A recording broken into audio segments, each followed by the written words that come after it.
So, anybody who is a friend of, really who cares about you people, should never talk of guns.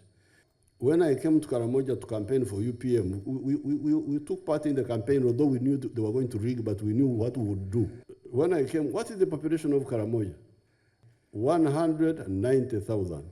So, where are the children? Karamojong married many women are here. So where were the children in 1980 when I came there? Where were the children going? Killed by disease. What is the population of Karamoja now? About 1 point something? About 1.2, 1.3. Yes. Those are my children. Because when you don't kill my people, they immunize them. But when they are immunizing, then you kill some. But still, the population has come up. Because of mainly immunization. But I think also with the disarmament, maybe less dying by gun.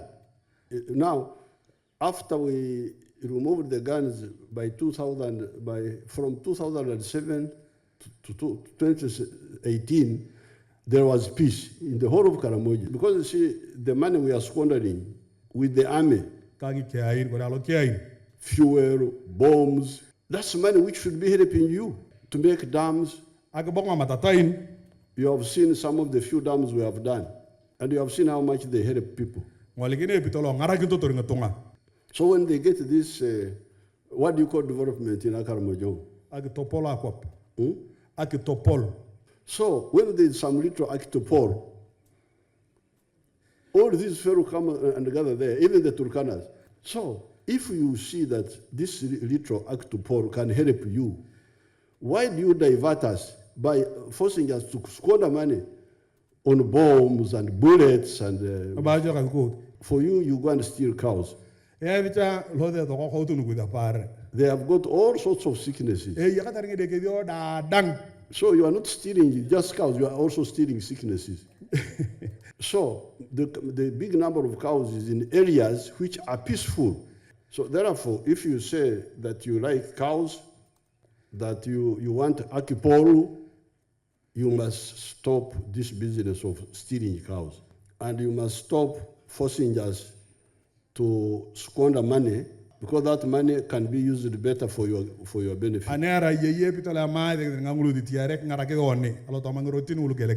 You have seen how we have tarmacked Soroti, Moroto Road. Now we are preparing a big force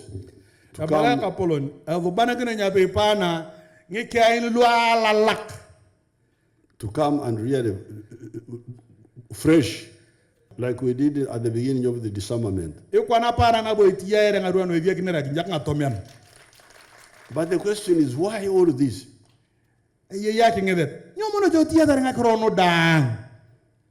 More manpower, more bullets, bombs, petrol.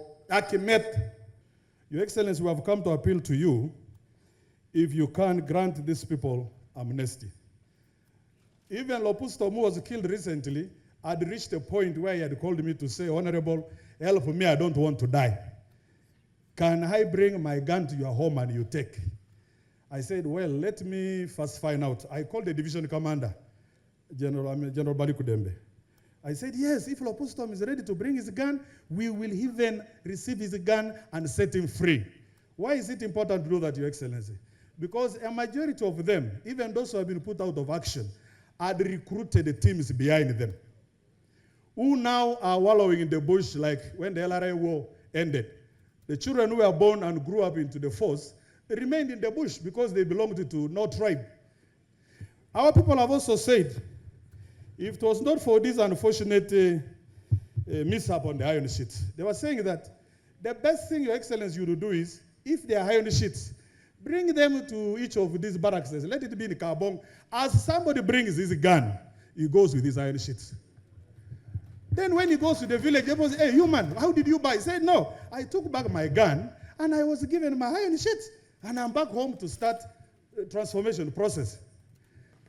Security roads was a very key and fundamental decision you made, Mr. President. If we were to move faster to rescue actually from the criminal elements that come from my district, Kotino district, let us open the security road from Kapeta Sub-County, Kopor, Longordam to Laburdun. That will enhance the response from the security forces. Good evening, Your Excellency. In addition to that, there are points which are specific to security that came from this group and which point somewhere. For example, one pointed to plugging the source of bullets. And he says that the guns may not be 100% protected from coming into Karamoja since they are porous borders, but the bullets are not all carried from outside. And I thought that is a point of concern on our side. There is a serious point of source protection, that some of the peace agents who have volunteered information and they have not been protected, and once there is source protection is compromised and people die, then that means we shall live in an opaque situation.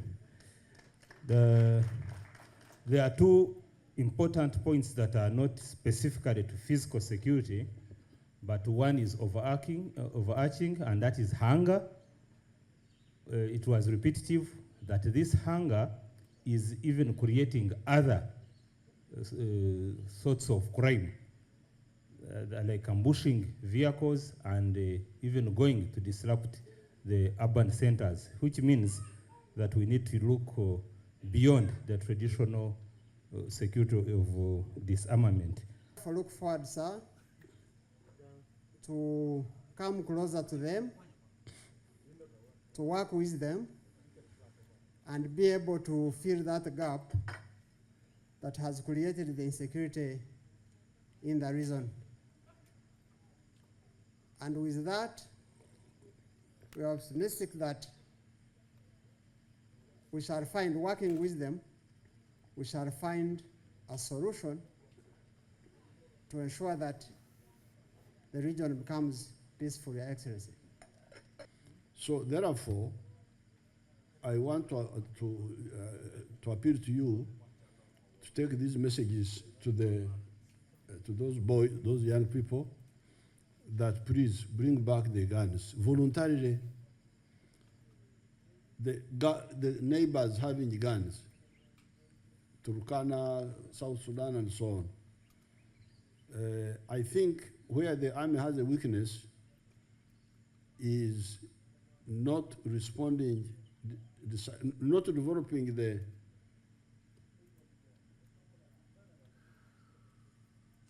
and also the government not developing the security roads along the border, which I'm now going to concentrate on, make sure they are developed.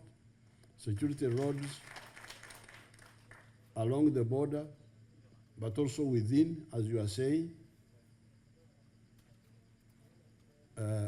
so that, because if you say we cannot disarm in Uganda unless they disarm in Kenya, Ethiopia, Somalia, and so on. We don't control Kenya, we don't control Somalia. We don't control South Sudan. There are wars going on in Congo, on West Nile side. There are wars going on in Congo, on the Kasese side, and also on the Kisoro side, Kanungu. But there are no guns coming into Uganda, because there are no Ugandans bringing those guns. Yeah. The guns are there in Congo, they're there in what? But you don't hear of any gun issue in Kanungu, Kisoro, Kasese, Bundubujo. No. Why? Because there are no local constituency for guns. So therefore, what I'm going now to ensure is that Ugandan people lose appetite for the gun.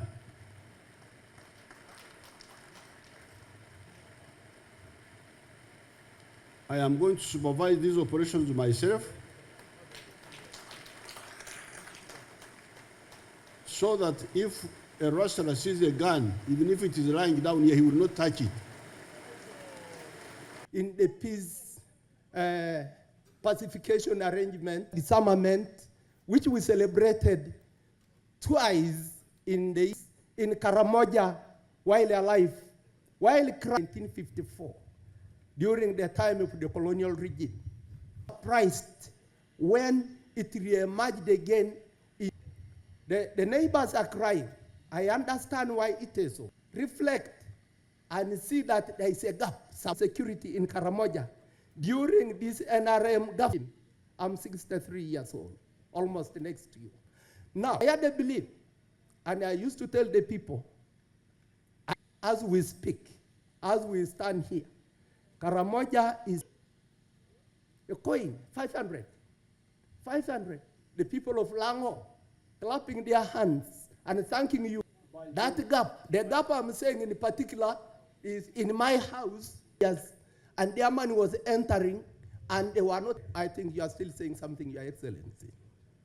And through the warriors and consultation with us. That they need to do what? To Anyara. So that they defend who?